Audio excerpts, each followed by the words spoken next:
share, like into your own lives, to personally apply in your own lives, in your own way, should you choose to. So, here we go. Number one, life's not easy. Life is not easy. It is not. Don't try to make it that way. Life's not fair. It never was. It isn't now, and it won't ever be. Do not fall into the trap, the entitlement trap, of feeling like you're a victim. You are not. Get over it and get on with it. And yes, most things are more rewarding when you break a sweat to get them. Number two, I love this.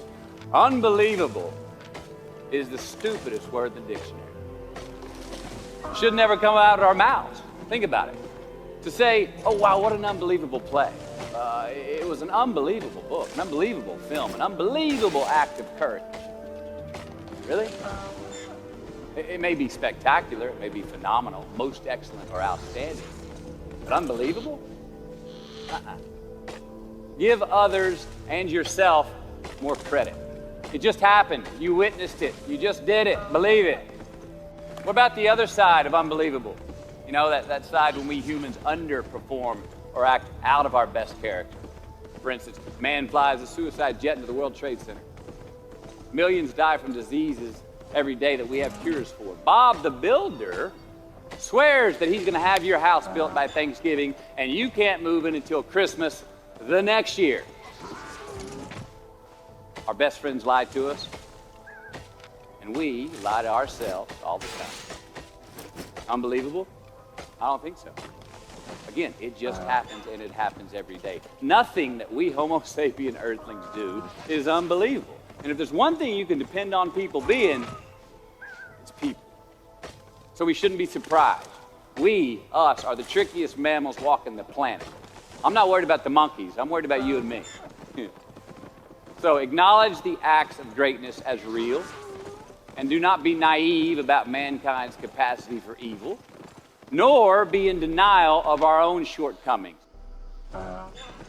Happiness is an emotional response to an outcome.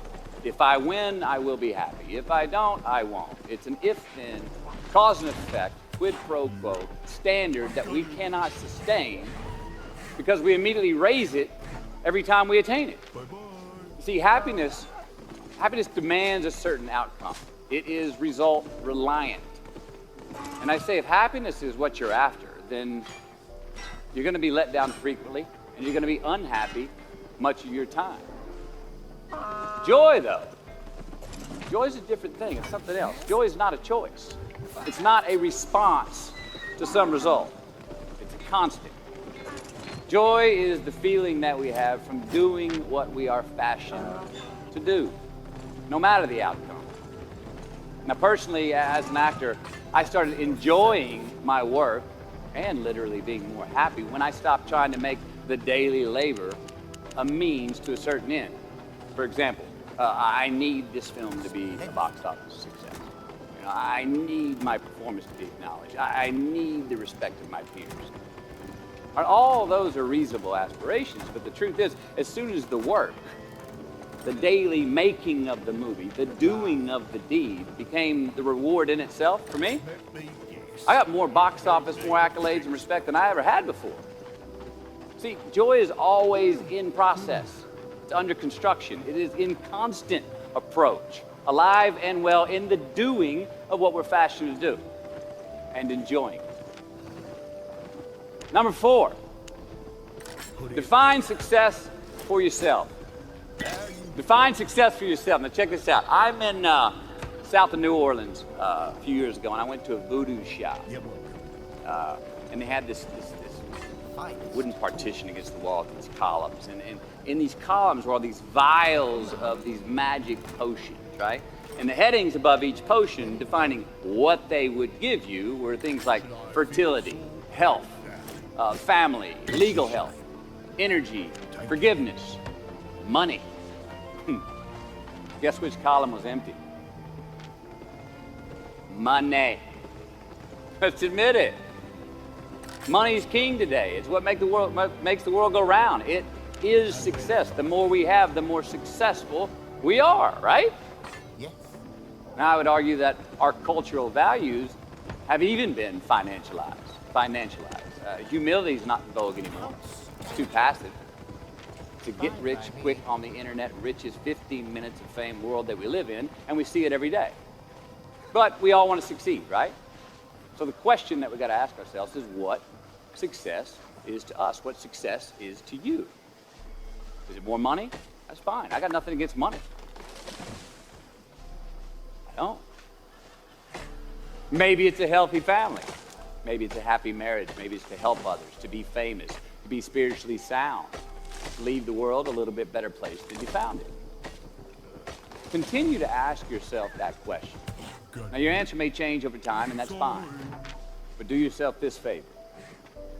Whatever your answer is, don't choose anything that will jeopardize your soul. Prioritize who you are, who you want to be, and don't spend time with anything that antagonizes your character. Don't drink the Kool-Aid, man. It tastes sweet, but you will get cavities tomorrow, all right? Life is not a popularity contest. Be brave, take the hill, but first answer that question, what's my hill? So, me, how do I define success? For me, myself. Well, for me, it's a measurement of 5 things. We got fatherhood. We got being a good husband. We got my health, mind, body, and spirit. We got career, and we got friendships. These are what's important to me in my life right now. So I try to measure these 5 things each day. I check in with them. I like to see whether or not I'm in the debit section or the credit section with each one. Am I in the red or am I in the black? You follow? For instance, sometimes say my career's rolling. All right, it's way up here in the black, but I see how my relationship with my wife maybe could use a little bit more of my attention. I got to pick up the slack on being a better husband. Get that one out of the red. Or say my spiritual health could use some maintenance. It's down here, but hey, man, my friendships and my social life, they're in high gear, right? I got to recalibrate. Checks and balances. I got to go to church. Remember to say thank you more often. Something. But I got to take the tally because I want to keep all 5 in healthy shape. And I know that if I don't take care of them, if I don't keep up maintenance on them, one of them is going to get weak, man. It's going to dip too deep into the debit section. It's going to go bankrupt. It's going to get sick, die even. So first, we have to define success for ourselves. And then we have to put in the work to maintain it. Take that daily tally. Tend our garden. Keep the things that are important to us in good shape. I mean, let's admit it. We've all got 2 wolves in us. A good one and a bad one. And they both want to eat. Best I can tell, we just got to feed that good one a little more than the other. There we go. Number 5. Process of elimination is the first step to our identity. AKA, where you are not is as important as where you are. All right, 1992, I got my first job as an actor. 3 lines, 3 days work in a film called Dazed and Confused. All right. All right, all right, all right. There we go. So this director of that film, Richard Linklater, he kept inviting me back to set each night, putting me in more scenes, which led to more lines, all of which I happily said yes to. I mean, I'm having a blast. People are telling me I'm good at what I'm doing, and they're writing me a check for $325 a day. I mean, hell yeah, give me more scenes. I love what I'm doing. Well, by the end of the shoot, by the end of the film, those 3 lines had turned into over 3 weeks' work, and it was mine. It was Wooderson's 1970 Chevelle that we went to go get Aerosmith tickets in. Yeah, it was badass. Well, a few years ago, I'm watching this film again, and I noticed 2 scenes that I really shouldn't have been in. Stay honest. In one of these scenes, my character Wooderson, I exit screen left to head somewhere, and then I re-enter the screen and to double check if any of the other characters wanted to go with me. Now, in rewatching the film, and you'll agree if you know Wooderson, Wooderson's not a guy who would ever say, later, and then come back to see if you were sure you didn't want to go. Now, when Wooderson leaves, Wooderson is gone. He does not stutter, step, flinch, rewind, ask twice, or solicit. You know what I'm talking about. Wooderson has better things to do, like liking those high school girls, man. As I get older and they stay the same age. The point is, I should not have been in that scene. Shouldn't have come back. Should have exited screen left, never come back. But back then, making my first film, getting invited back to the set, cashing that check, and having a ball, I wanted more screen time. I wanted to be in the scene longer and more and come back into the scene, right? But I shouldn't have been there. Wooderson shouldn't have been there. It is just as important where we are not as it is where we are. Look, the first step that leads to our identity in life is usually not, I know who I am. I know who I am. That's not the first step. The first step's usually, I know who I am not. Process of elimination. Defining ourselves by what we are not is the first step that leads us to really knowing who we are. You know that group of friends that you hang out with that really might not bring out the best in you? You know, they gossip too much or they're kind of shady. They really aren't going to be there for you in a pinch.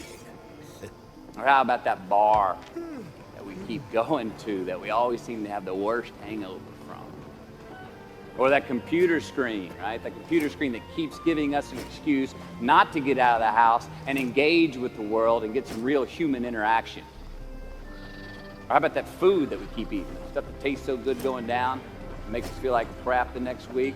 We feel lethargic and we keep putting on weight. Well, those people, those places, those things, stop giving them your time and energy. Just don't go there. I mean, put them down.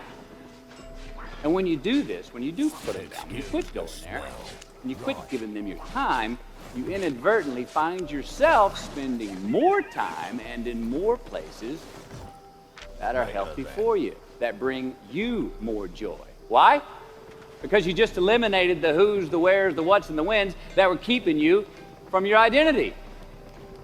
Like, trust me, too many options, I promise you this, too many options will make a tyrant of us all. All right, so get rid of the excess, the wasted time. Decrease your options. If you do this, you will have accidentally, almost innocently, put in front of you what is important to you by process of elimination. Knowing who we are is hard. It's hard. Give yourself a break. Eliminate who you are not first, and you're going to find yourself where you need to be. Number 6, don't leave crumbs. And the beauty of delayed gratification. So what are crumbs?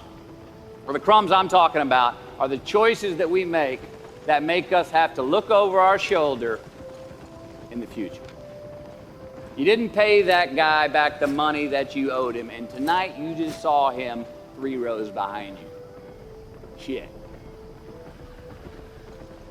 You slept around on your spouse, and you just found out that tomorrow she and the lady you're having an affair with are going to be at the same PTA meeting. Shit again. You drank too much last night. You're too hungover to drive your son to his 8 a.m. Saturday morning baseball practice. These are the crumbs. They come in the form of regret, guilt, and remorse. You leave crumbs today, they will cause you more stress tomorrow. And they disallow you from creating a customized future in which you do not have to look over your shoulder. So let's flip the script. Instead of creating outcomes that take from us, let's create more outcomes that pay us back, fill us up, keep your fire lit, turn you on for the most amount of time in your future. These are the choices I'm talking about. And this is the beauty of delayed gratification. All right, tee yourself up. Do yourself a favor. Make the choices, the purchases today that pay